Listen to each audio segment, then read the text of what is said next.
Namaskara, one and all. I am happy to introduce Dr. Ranjani Deshapande to this forum. She is from this session onwards, she is going to continue our series of lecture from National Institute of Vedic Science. She is an Ayurvedic doctor.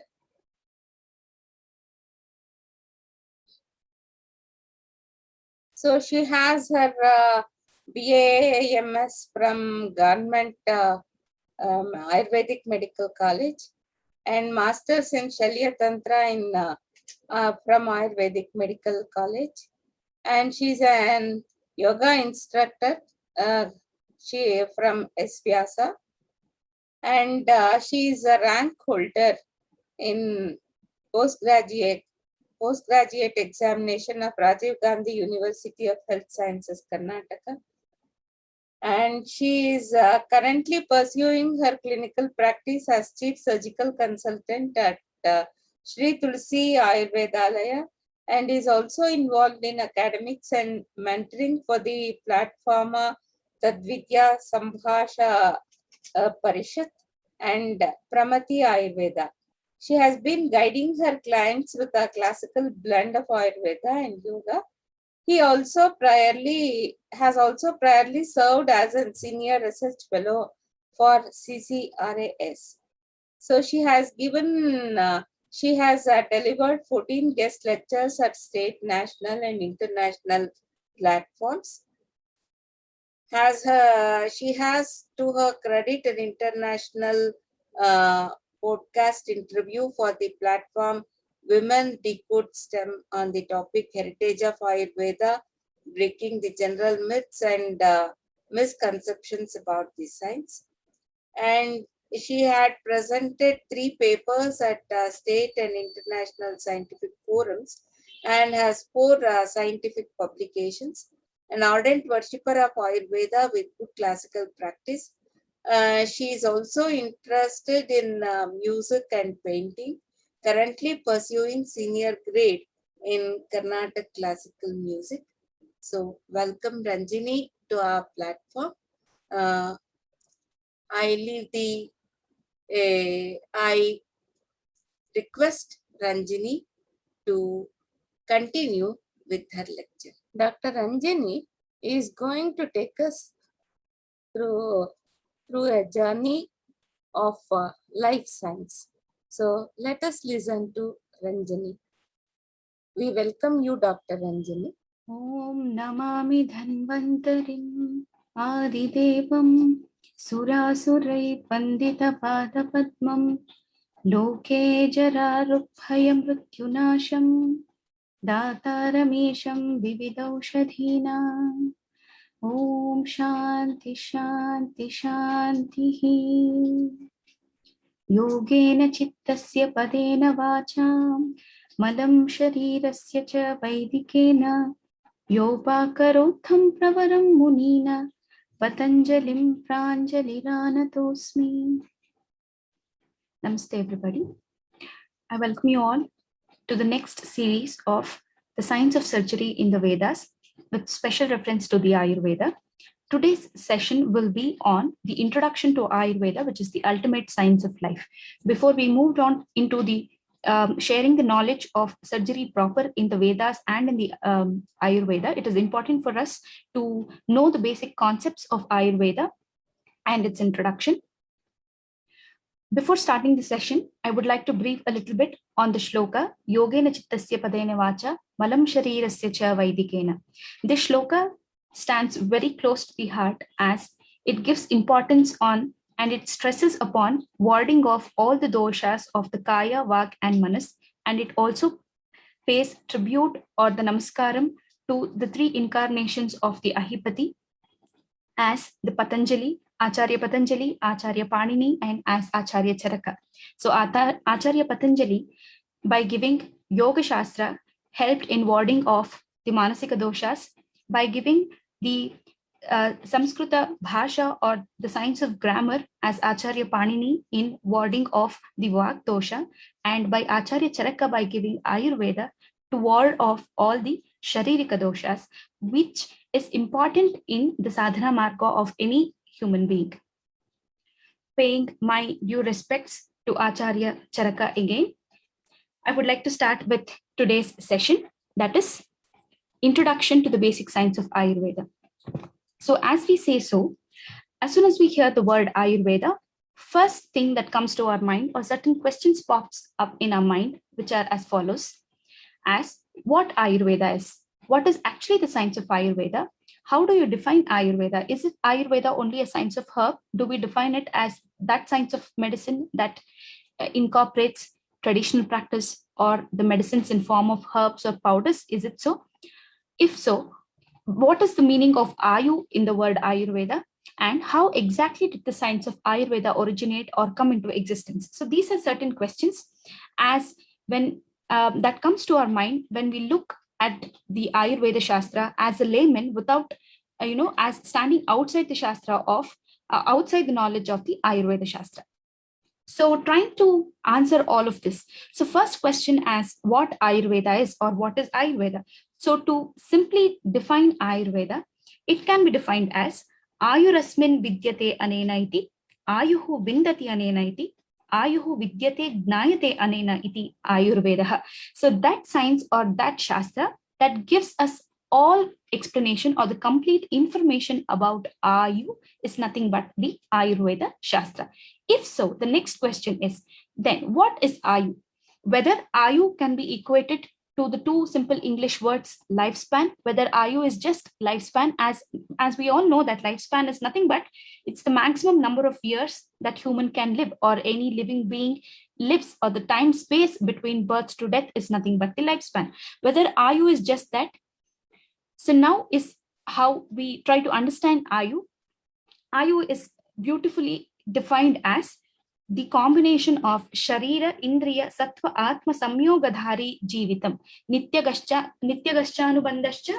Ayuhu Uchyate, is how the word Ayu is being explained or defined by the Acharyas of Ayurveda, wherein Ayu is not just mere lifespan or the quantification of the time gap between birth and death, but it is that which comes to existence or that wherein there is Chetana Anuvrutti that starts where the living or the existence starts by the combination of Sharira, Indriya, Sattva and Atma. Only when all these four comes together will we get the Ayu or the Chetana Anuvrutti or the coming into life or coming into existence. If so, then Ayurveda can also be defined as Hita ahitam sukkam dukkam ayustasya hita ahitam manam chitacha yatroktam Ayurveda sa uchyate. Acharya Charaka gives this beautiful definition of Ayurveda. Well, he also classifies Ayu into four types, that is Hitayu, Dukkayu, Ahitayu, and Sukhayu. And he gives qualities of all of these four types of Ayu.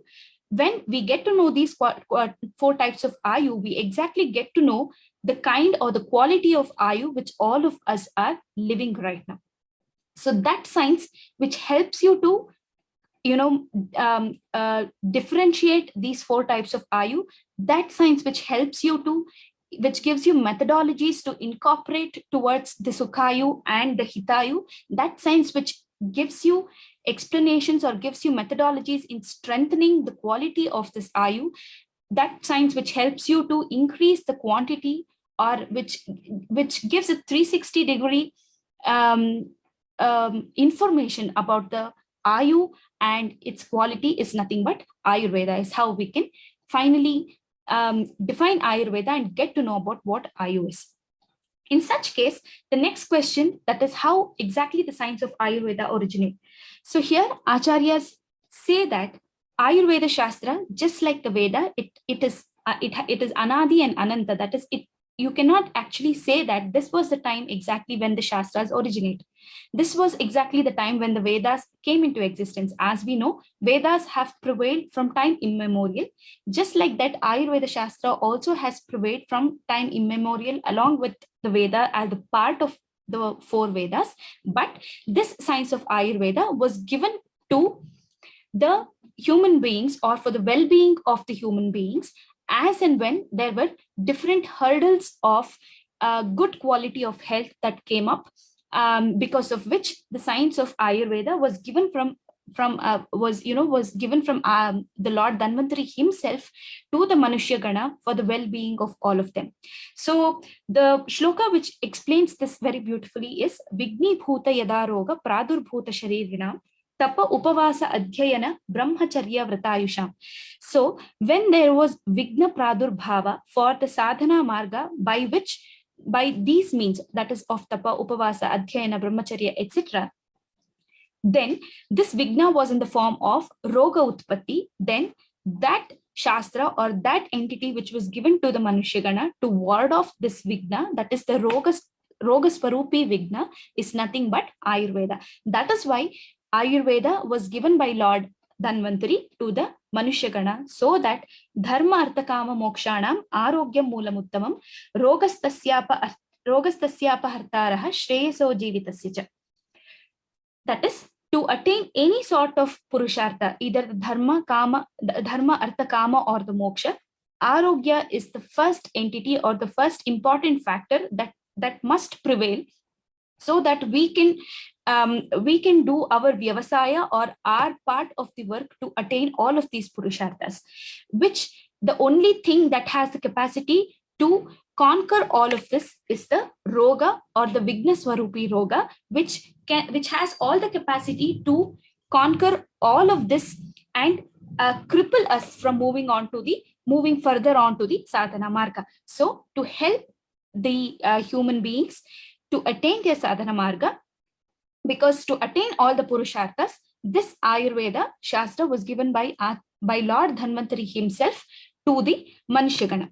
So how did this transfer of knowledge happen? Was this directly from Lord Dhanvantari to the Rishi Munis? No, it did not happen so.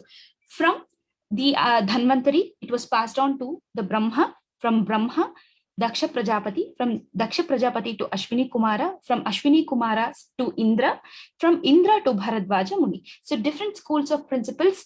From Indra, it was passed on to various other Rishi Munis, through which their schools of principle moved on. Like from the Divodasa Dhanvantari, from there on, there was the Dhanvantari Sampradaya. From Bharadvaja Muni came on the Agnivesha Sampradaya, like that. So here, this quote is mainly from the Sushruta Samhita, from the Charaka Samhita.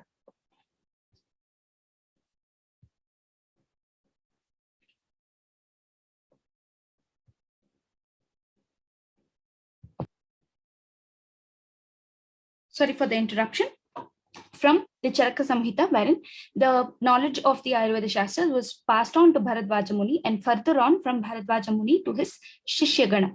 So again, Acharya tries to stress upon the fact that this avatarana of the Ayurveda from the Bharadvaja Muni, from the Brahma until the Bharadvaja Muni to further on his Shishyagana was done. And he stresses upon again saying that because by doing adhyayana of this Ayurveda Shastra, Vakshatayan Manushyanam Lokayoho Ubayato Hitam. So there is hita or there is sadhana that is attained in both the lokas, that is the Ihaloka and also in the Paraloka. So with this we can understand that Ayurveda as a Shastra or as a part of the Veda, as the Upaveda of the Atharvana Veda, is that which completely stresses upon not just the physical well-being, but also in attainment of all the Chaturveda Purusharthas. Moving on about the authentication of the science. So certain other set of questions that come to our mind as we move knowing about further about the science is that a layman could feel that Ayurveda is something in which research is not a part of the science. So it is something that it cannot be real. When it is pertaining to age-old times, that is thousands of years ago, then how can this particular science be apt even in current times? If at all the science has pertained from thousands of years ago, what are the proofs or what are the sources of evidences that helps us to believe that all of these are true. So these are certain questions that we will be trying to answer on further, during which what we have to keep in mind is many of them feel that Ayurveda as a science is just a science of herb. Ayurveda is a science of concoctions. Ayurveda is a science of churnas, that is various forms of powder. Many people, many people even today even also believe that mere extraction of certain principles from a plant itself is Ayurveda, itself is an Ayurvedic medication. So they just extract certain principles and they brand it as Ayurveda. So whether all of this is Ayurveda, if this is not Ayurveda, then what exactly is the science of Ayurveda? The other question what that came up to our mind is, if it is so age-old science, then how is that it is apt even today? So the best simple answer that we could be discussing for the same question is that, suppose, for example, I have a medicine, Acharya Charaka has quoted a medicine XYZ, that when given increases the appetite of the person, and he gets a surge of hunger, and he gets good appetite and good digestion capacity. The same medicine, even when it is given today, after 10 to 20 minutes, the patient will say he is getting the upsurge of hunger, he's feeling good surge of appetite. The same medicine, even when it is given after 100 years, the person will still say that that particular medicine XYZ is causing an upsurge of hunger. This is a simple, very simple example of how Ayurveda Shastra is Trikala Satya. It was true even then, it is true even today, and it will remain true even in the coming years. That is still authenticated by the practice of Ayurveda through various Ayurveda acharyas or Ayurveda Vaidyas who have been following the same principles that is being quoted, that is being taught, or that is being moved on from generation to generations through the Samhitas, which have been proved true at all the times. The next thing what we have to know is that this science, that is the Ayurveda Shastra, which is given by the God himself or the creator himself. So it could be understand that the creator who has created this human body, not more than him could anybody try to understand this human body. So that is how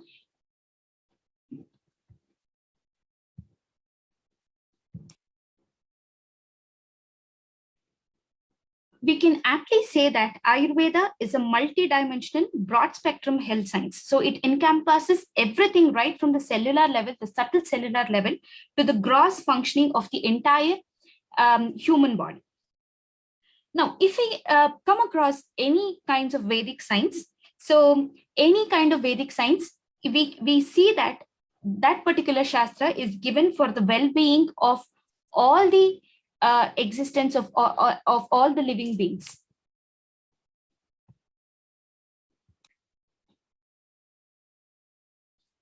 If we come across any Vedic science for such instance, we can see that the ultimate aim of all of those Vedic sciences will be focusing on the well-being of each and every living being on the earth, and it will not be focusing only on the well-being of the human being.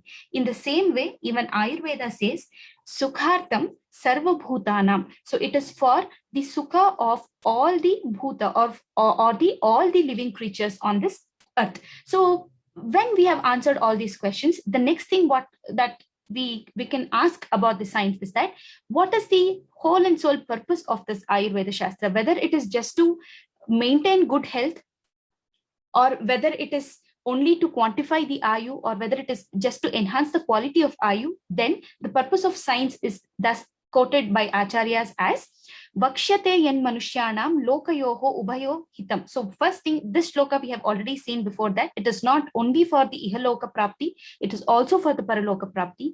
And the science says, prayojanam cha asya swasthasya swasthya rakshanam aturasya vikara prashamanam. So this is the main Dhyaya Vakya of Ayurveda Shastra. So as we know that Ayurveda Shastra is given for this the quality of health, or for good health. So the first prayojana is swasthasya swasthya rakshanam. So Ayurveda Shastra is not the science of treatment or management of the disease in the first place. So it is the science that gives you measures, that teaches you how to stay healthy when these methodologies or when these entities are followed properly. There is always a continuous state of swasthya. So what is swasthya? Swasthya is nothing but the state of health. So maintaining the state of health is the first dhyaya or the first purpose of Ayurveda Shastra. If at all, because of the external causes or because of change in environment, etc., if at all there is vyadhi pradurbhava or the roga avastha in the sharira, warding off the disease is only the next agenda of Ayurveda Shastra, that is Aturasya Vikara Prashamana. Atura is the patient and Vikara is the disease. Aturasya Vikara Prashamana is only the second agenda of it. So this shows the importance of how Swasthya Rakshana, that is maintaining the state of health, is important for Ayurveda Shastra. It is also important for a true Ayurveda Vaidya who is practicing. It is not the state of Roga Avastha which fills his pocket, but it is the state of Swasthya Avastha which is more important for a true Ayurveda Vaidya. Saying so, what is Swasthya? Now, if we look into the WHO definition of health, if we have to call Swasthya as the state of health, then WHO states as health is the state of physical, mental, and social well-being and not merely the absence of the disease. Now, what Ayurveda calls or defines Swasthya as?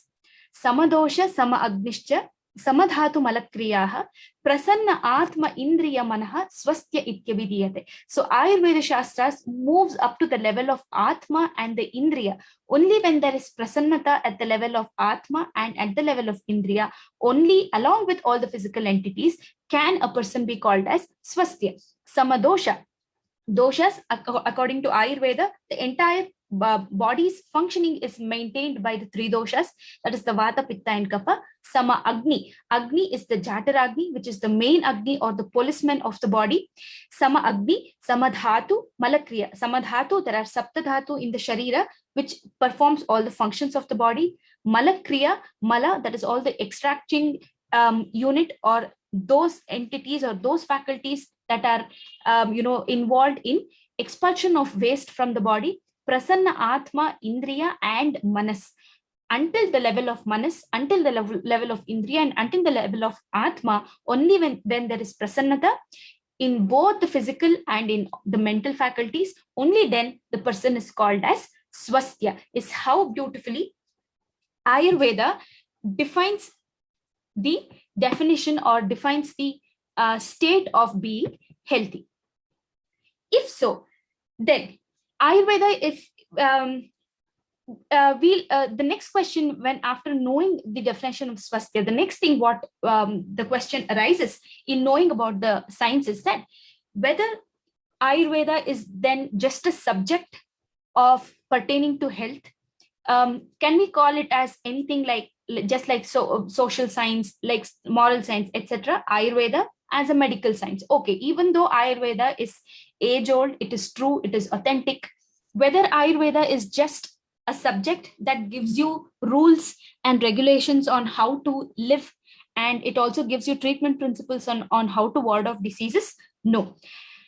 Ayurveda is not merely a subject, but it is a complete Shastra. So just like how we read or how we try to understand the other Vedic sciences or the other Shastras, Ayurveda should also be studied in the same manner. And that is because Ayurveda is nothing but a complete Shastra.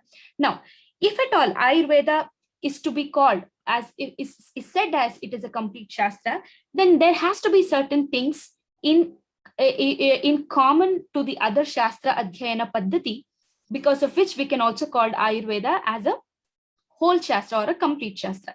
So certain things, how Ayurveda is to be understood or how Ayurveda explains to us is that few examples of the same of what all Ayurveda incorporates is this. That is,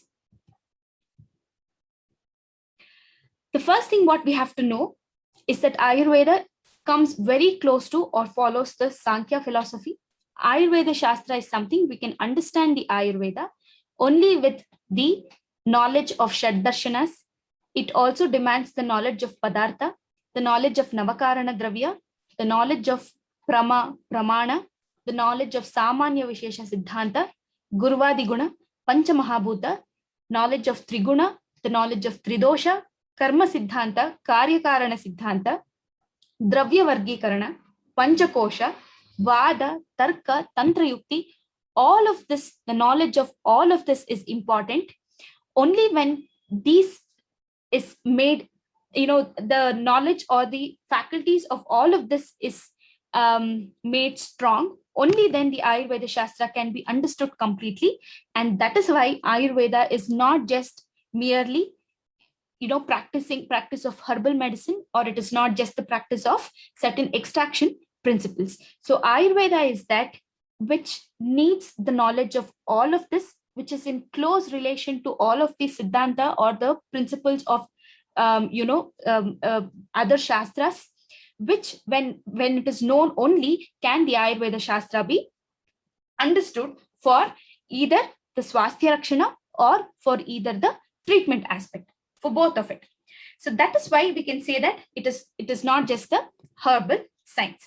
Now, if it is so, then keeping all of this, keeping the Pancha Mahabhuta Siddhanta, whether the Dravya Vargikarana, whether keeping the dosha, the Triguna Siddhanta, how does all of this help to in treating a disease, or how can we incorporate these principles to the treatment philosophy of Ayurveda?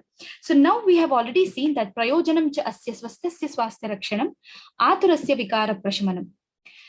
So the main other siddhanta again here is dosha dhatu malamulam hi shariram. So Ayurveda opines that this physical human body or the sharira is the combination of dosha, dhatu and mala. So these three entities, that is the dosha, dhatu and the mala, when they are in samya avastha or when they are functioning at their best, the sharira is at its best swasthya avastha. Now, what is the link between all of these? Whether it is the Sankhya philosophy or whether it is the Panchamahabhuta Siddhanta or whether the Gurvadi Guna to the dosha, dhatu, mala, samya avastha to the treatment. This is how it is important, or this is how we can explain the beauty of the Ayurveda Shastra. So in Ayurveda, the treatment philosophy, it does not only depends on the symptoms. So it is not just on the symptomatic line of treatment in curing a disease, but the treatment depends on Purusha Siddhanta, Tridosha Siddhanta, Agni, Trayopastamba, Nidana Parivarjana, Samprapti Vigatana. So what is this Purusha Siddhanta? So Ayurveda opines that each and every human body is different. Though the number of bones, the number of muscles, the number of joints, the layers of the skin, or the number of arteries, etc. are the same, yet each human body is different from the other human body. That is why the same treatment or the same prescription is not, repeated to the other person having the same vyadhi or the same roga avastha. So this is the Purusha Siddhanta, which is very, very close to the Jiva Bheda as per Acharya Madhvacharya's philosophy too. Next, moving on to the Tridosha Siddhanta. So as we told earlier, the human body is governed by three doshas, that is the Vata, Pitta and the Kapha, based on which all the symptoms appear, or based on which whether the body moves from the state of health to the state of a disease. So this is also to be focused on. The concept of Agni, that is the digestive fire, Ayurveda opines that as long as the Agni is in good hand or in good terms, there is no space for the disease to originate in the body. So only when the Agni goes down, or our digestive capacity or the digestive fire goes down, will there be the process of origination of any disease. Traya Upastamba, that is Ahara, Nidra and Brahmacharya. Brahmacharya, that is the daily activities. Ahara, our eating habits, what kind of food we are having, what is the quantity of food we are having, whether we are eating at the right time, at the right state of Agni, whether we are eating with respect to the correct season, whether all of these are matching, all of these encompasses in the Ahara, whether we are eating the good combination of food.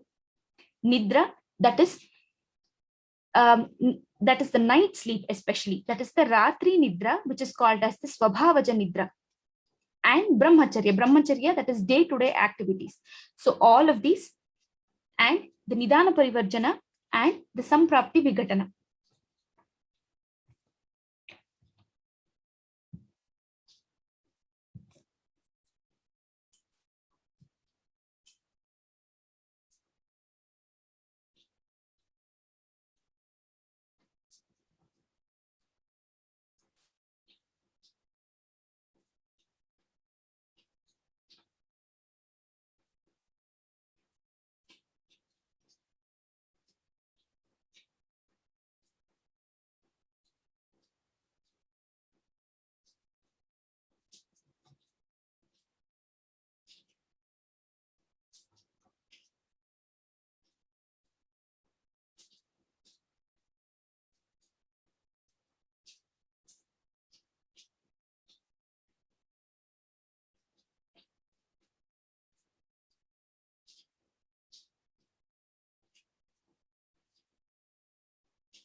So the Lakshana, whatever is the dosha dushti, what is the state of Agni, what is the state of Ahara Pachana, what is the state of Nidra, all of this is important in treating the disease, and it is not just curbing the symptoms of that particular disease. Along with that, the other treatment philosophy or the aspect according to Ayurveda, how a disease is approached is the Nidana Parivarjana and the Samprapti Vikatana. Now, to explain in simple terms about how it differs from the other treatment aspects. Now, suppose we have a child which is crying, and the child is crying because of a scorpion bite on its leg. Now, suppose if the end result of the treatment, what we want is the child to stop crying. Now, there are two ways in which we can do it. One is you remove the scorpion that is biting its leg. So there will be certain amount of inflammation, some amount of redness, pain, everything that is associated. So you apply something on that, you treat the bite area or the wound area. As soon as the inflammation reduces after some time or some days, the child will stop crying. Now there is another way of making the child to stop crying too. That is how merely you just close the mouth of the baby so that the crying is no more heard. So this is how the best simple way the Nidana Parivarjana and the Samprapti Vigatana can be explained in terms of the end result, that is the symptomatic relief. So Ayurveda is that which focuses on Nidana Parivarjana. Now suppose we have somebody who has cough, or the child has cough because of eating an ice cream. Until and unless the ice cream is removed off from its diet, there is no point in giving any number of medications to stop the cough or stop the utpatti of the phlegm. So that this is how the treatment philosophy of Ayurveda differs a lot from the other medical sciences, especially the modern medical sciences that aims more of a symptomatic relief without reversing the pathology in the body. So this is how Ayurveda looks with respect to the treatment philosophy, which is why suppose two people having the same disease will not have the same prescription, because the prescription will depend on the prakriti of that person. It will depend on which dosha is more aggravated in that person, in both of them, how the appetite of the person is. Now suppose if the treatment aims on only curbing the symptoms or um, decreasing the symptoms, on the other hand, the medication is causing a lot of gastritis in the person. It is creating a lot of loss of appetite in the person. It is creating constipation in the person. Now, whether that can be called as the treatment for that particular disease, the treatment according to Ayurveda, any chikitsa is that it is defined as the chikitsa should be such that it cures the existing disease and will not give rise to an aggravation of certain other pathology in the body. Only then that particular kind of treatment can be called as Shuddha Chikitsa. So Ayurveda aims, or the treatment philosophy in Ayurveda aims completely on this factor called as the Shuddha Chikitsa. The next thing, after knowing about the treatment philosophy of Ayurveda, the next question that arises to our mind is how Ayurveda looks at a disease proper. According to Ayurveda, any disease is nothing but the deviation from the swasthya avastya, what we have already seen before. So, rogastu dosha vaishamyam, dosha samyam arogata.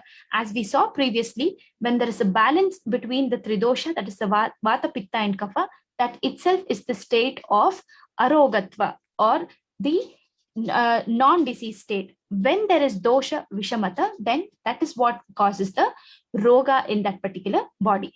The shloka which I quoted previously as how every individual is different from the other with respect to either the origin of the disease or with respect to the treatment of the diseases. Yogamasam tu yo vidyat desha kalopapaditam purusham vikshya sa gneyo bhishaguttamaha.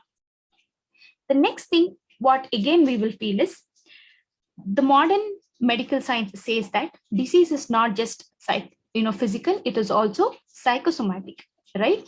Whether Ayurveda focuses on psychological diseases, here is the answer.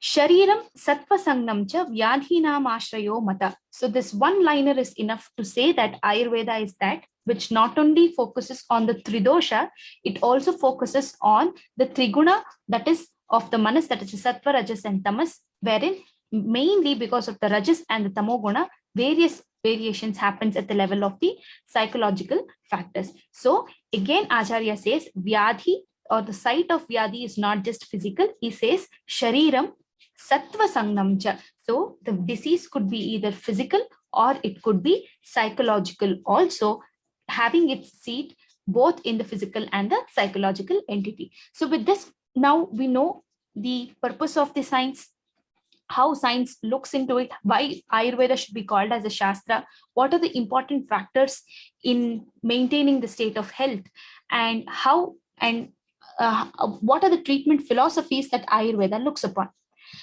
The next question, moving on further in knowing the science that arises, is whether Ayurveda gives or explains treatment aspects for all branches of medicine, whether it has principles of general medicine, whether Ayurveda talks about surgery, whether Ayurveda talks about pediatrics, medicines for children, whether it talks about toxicology, etc. Many patients and many friends also do ask, many of them do not know. Usually the common questions that is encountered is whether there is treatment for skin disorders in Ayurveda, whether there is treatment of respiratory disorders in Ayurveda. The answer is that Ayurveda as a science has not left any part or any branch of medicine without being touched upon at all. So in general, Ayurveda is divided into 8 branches. Ashtanga Ayurveda, which is what is called as, so it incorporates Kaya Chikitsa, Balaroga Chikitsa, Grahabada Chikitsa, Urdhvanga Shalakya, Shalya Chikitsa, Agada Chikitsa, Jara, and Vrisha Chikitsa. Wherein Kaya Chikitsa, it incorporates all the principles of general medicine, Balaroga, the pediatrics, Grahabada Chikitsa. Okay, then we have Urdhvanga, that is the Shalakya, that is the diseases pertaining to ENT. Shalya Chikitsa, science of surgery, Damshra Agada, toxicology. We have principles of geriatrics. We have principles of rejuvenation, principles of obstetrics, the science for gynecology, epidemiology, psychological disorders, neurological disorders, immunology, ophthalmology, posology, pharmacology, pharmacognosy, okay, nanoparticle technology, embryology, fracture management, wound management, all of this have been explained in Ayurveda. How all of this happens, how diseases pertaining to all of these branches happen, if it happens, what are the lakshanas, how it has to be treated, how it has to be conquered, everything has been told in Ayurveda, and not one particular branch has been left out without being touched upon. So many things what we could see here is that we also have references for embryology, we have references for Masanumasika Garbha Utpatti, that is the development of the fetus, wherein we have to remember that those were the times where no sophisticated instruments were there, where no USG or ultrasounds or scanning machines were there. But still, the development of the fetus in the womb is even more beautifully explained than the modern embryological descriptions. So these are about the branches of Ayurveda, as Ayurveda has incorporates what all branches or what are the treatments that are available in Ayurveda. Now, after knowing all of this, the further again, the query that comes to our mind is, how can this age-old science understand and incorporate treatment principles for so many branches without knowing anatomy and physiology? Because many of them opine that anatomy and physiology are sciences of the recent times. So in Ayurveda, whether Ayurveda also gives or emphasizes on anatomy and physiology, whether the Ayurveda acharyas, they had good sound knowledge of the anatomy and physiology. So to answer to this is that anatomy and physiology in the Ayurveda Shastra is studied as Sharira Rachana and Kriya Sharira. Coming to the knowledge of anatomy is very vast and very extensive to the level of chromosome. Again, without any sophisticated instruments or microscopes, we have descriptions of until the level of the cell, until the level of chromosome in Ayurveda Shastra.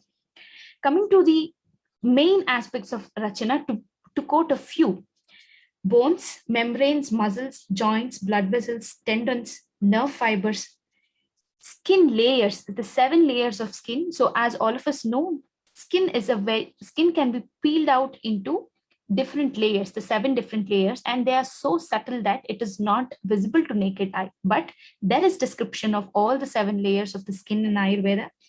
There is, as I already quoted, description of chromosomes are seen, description of smallest arterioles are also seen.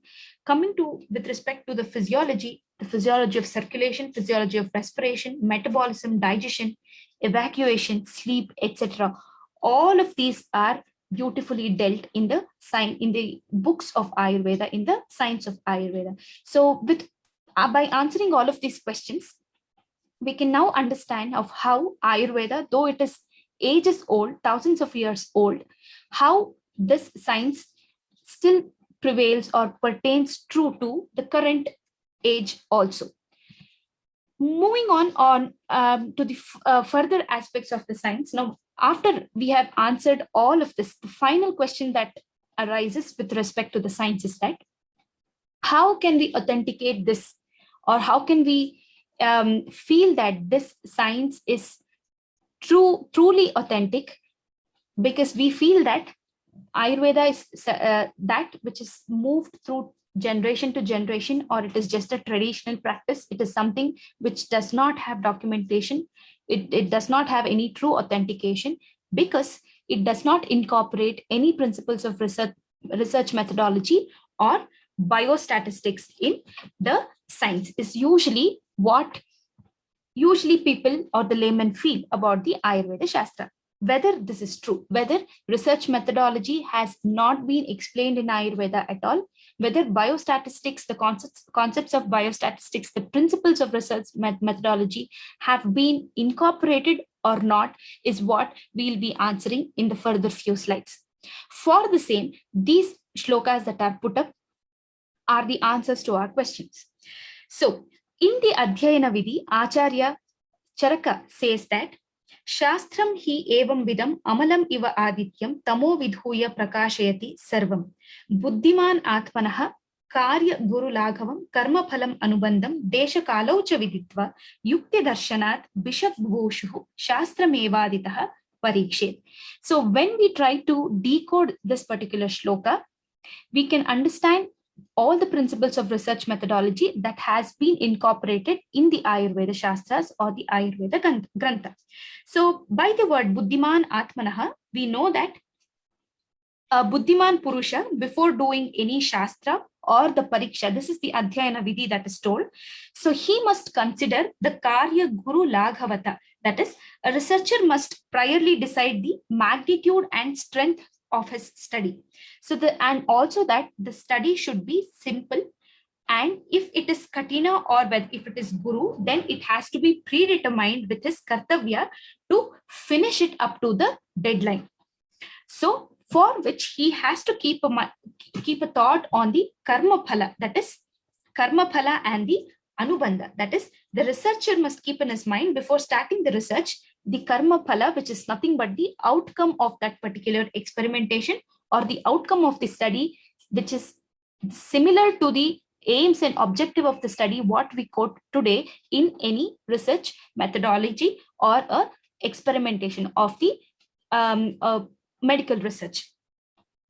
Next, moving on to the other next part of the shloka, that is the Anubandha. This Anubandha is, it could be Shubha or Ashubha. That is, it could be something that is with towards our research question, or it could also be something, the end result of our experimentation could be something which is totally contradicting our research question.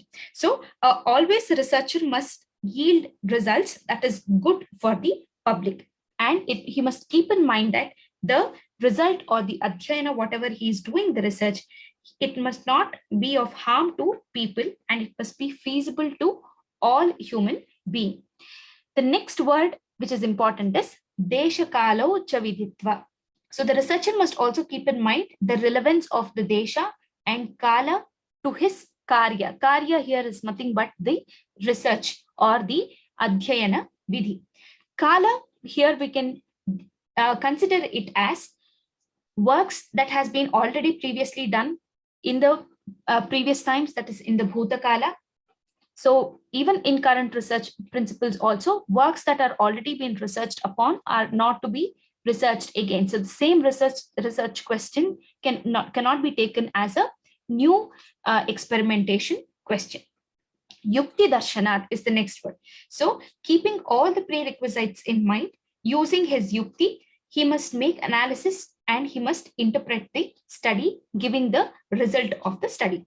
Moving on to the next sutra, which throws light on the research methodology, is the Adhyayana Vidhi, wherein he says, Sutram anukramat punaha punaha avartayet buddhva samyak anupravishya arthatvam swadosha pariharartham paradosha pramanartham cha. So here we also know that, so one has to do good literary research before he starts up any experiment or the clinical trial, right? So why this literary research is needed? It is for swadosha pariharartham, that is to rule out any doubts or doshas or the lacuna, to avoid any doubts in one's study, and paradosha pramanartham, that is to understand and to validate the loopholes in the previous study, which is again very important when we come across medical researches. So when we take up a new research question, then it is also important for us to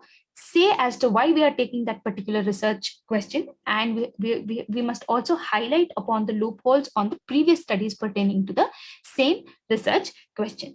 And again, sarva bhuta hitaishinaha. So the study that is conducted, it must be hita for all human beings, and it is not only for the benefit of the human race. So this is one important ethics pertaining to research that has been told by the acharyas when they are giving principles or methodologies of how a research has to be conducted. Sarvatmana cha aturanam arogyaya prayatitavyam. Jivita hetorapi cha aturebhyo na abhidrogdhavyam. So never for the personal benefit one must cheat the atura or the patient. This particular shloka is not just for the treatment principle, or it is not just for the guidelines for a practicing medical science, but it is also the basic ethics that any researcher must follow while conducting a clinical trial.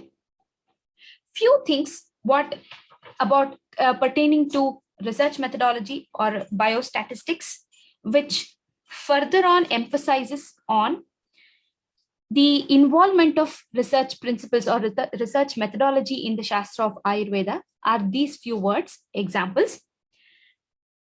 So we have the word which is mentioned as pratigna. Pratigna is nothing but setting the hypothesis. Pratigna nama sadhya vachana.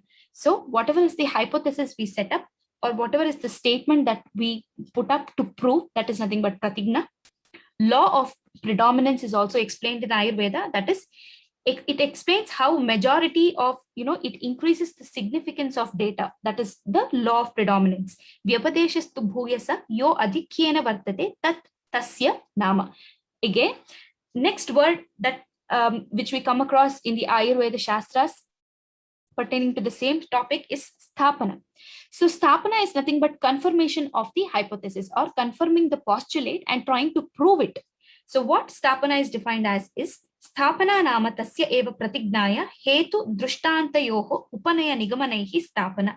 That is, once we have made the statement, then using the hetu, that is drishtanta, examples, and other similes, we try to prove the postulate, which is, it is nothing but the sthapana. Next is the word pratisthapana, which is nothing but the null hypothesis. Pratisthapana nama parapratignaya viparita artha sthapana. So this is the opposite meaning of pratigna, which is nothing but null hypothesis, which is very important before starting any research. Next important word what we come across in the Shastra under this is prayojana. So prayojana is nothing but the alternate hypothesis describing the problem, which is nothing but the prayojana. That is, prayojanam nama yadartham arabhyante arambaha. So it is to start with the pratigna that is made with the alternate hypothesis. Other words like arthaprapti, that is the inference. Jignaso nama parikshakaha, various experimentation or testing in the process of research. Vyavasaya, so vyavasaya nama nishchayaha. So this vyavasaya can be correlated to level of significance, which is very, very important. That is the maximum probability with respect to positive inferences in the research methodology. Moving to the word samshaya, which is nothing but theory of probability. Samshayo nama sandeha lakshanam anusandigdeshu artheshu anishchayah. So it is nothing but the probability. So it is the unknown factor, because of which there are chances of changes that is happening. That is the theory of probability. So because of which the samshaya the samshaya gets reduced when the vyavasaya gets increased. That is, the probability that lesser when the level of significance increases, so the authentication of our research also, of the research process or the experimentation process also increases. So when samshaya decreases, the probability of vyavasaya increases. So with all of this, with the previous quotations, with the previous shlokas, with certain words, so these words like prayojana, arthaprapti, jignasa, etc., what we try to understand now are only few extractions from the whole set of what is called as Tantra Yukti that is explained in Ayurveda, which gives principles of everything that encompasses under the research methodology and the biostatistics in Ayurveda. With reference of all of this is only when we can very confidently say that Ayurveda is not merely a subject. Again, it is a complete Shastra and it is a Siddhanta. What is Siddhanta? Siddhanto nama sa yaha parikshakaihi bahuvidam pariksha hetubishcha sadhaitva sthapyate nirnayah. So Ayurveda Shastra, though we know that all of this was moved on from Brahma to Daksha Prajapati, etc., to all the Rishi Ganas through the Gnana Chakshu, along with that, with all of these pariksha bhava, so it is more energized and more synergized a bundle of knowledge of medical science, that is Ayurveda as the siddhanta which has been given to the well-being of the human being. So with this explanation of trying to answer all the basic questions that arise in our mind when we try to understand Ayurveda as an outsider, we've tried to answer all of these questions as what Ayurveda is, what Ayu is, what are the different kinds of Ayu, what is the purpose of, how did Ayurveda originate, come to the earth, what is the purpose of Ayurveda Shastra, how Ayurveda looks about of a disease, what is the treatment philosophy of Ayurveda, what are the various branches of Ayurveda, and whether research methodology and biostatistics is incorporated in Ayurveda or not. All of these questions have been answered in this first session. In the coming session, we will be moving on with the Shalya Tantra proper, that is the science of surgery proper, while we focus more on the Sushruta Samhita, which is written by Acharya Sushruta. So once we know all of this, so the next thing what we feel is that where is this knowledge available? So if we have to know, or if we have to read through the knowledge of Ayurveda, so it is available to us basically in the Brihatrayi and the Laghutrayi. There is various hundreds and thousands of granthas pertaining to Ayurveda, but the main treatises of Ayurveda is the Brihatrayi, the Charaka Samhita, Sushruta Samhita, and the Ashtanga Hridaya, and the Laghutrayi, the Madhava Nidana, the Bhava Prakasha, and the Sharangadhara Samhita. So these 6 books are they are the Bhagavad Gita of Ayurveda, wherein the entire knowledge, or the ocean of knowledge of Ayurveda Shastra is been beautifully dealt and given to us for understanding by Acharya Charaka, by Acharya Sushruta, and Acharya Vagbhata to us. So in further sessions, we will be looking up to the Shalya Shastra, that is the science of surgery in proper, and what are the various knowledge that is available on the science of surgery, and how apt it is to even in current era or the current time is what we will be seeing further on. Saying so, etena Ayurvedam vina mitradayopi anarthaka iti. I would like to conclude today's session. Thank you.